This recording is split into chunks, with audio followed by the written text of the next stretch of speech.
To keep you informed, Listín Diario, the newspaper of Dominicans, presents the most important news of the day. Cover news for February 12, 2025.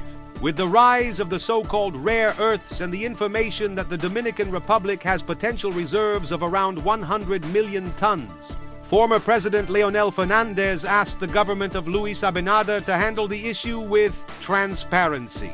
After the President of the United States, Donald Trump, decided to interrupt the funds sponsored by the United States Agency for International Development, USAID, in different Latin American countries, Citizen Participation reported yesterday that its connection with that agency is false.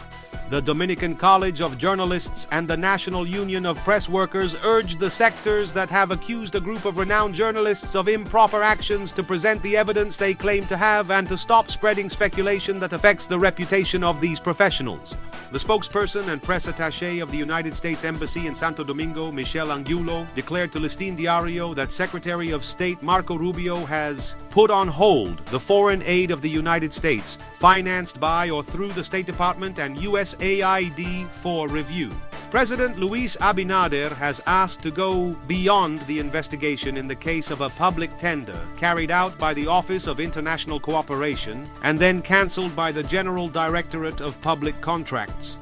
Not smoking tobacco, reducing alcohol consumption, and getting vaccinated against the human papillomavirus, HPV, are the three main recommendations made by oncologist Catherine Price to reduce the risk of suffering from throat cancer.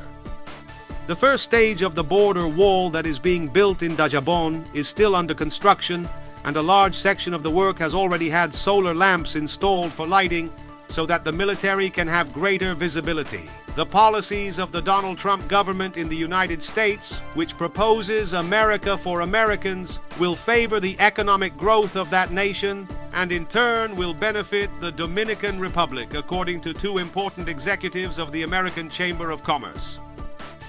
For years, the residents of Los Alcarrizos in the province of Santo Domingo have had to travel to towns far from their homes to access medical services. They make these trips with the fear of losing a loved one on public roads, since they do not have a municipal hospital in Pantoja. For Listín Diario, voiceover and translation by Danny Leon. To keep you informed, Listín Diario, the newspaper of Dominicans, presented the most important news of the day.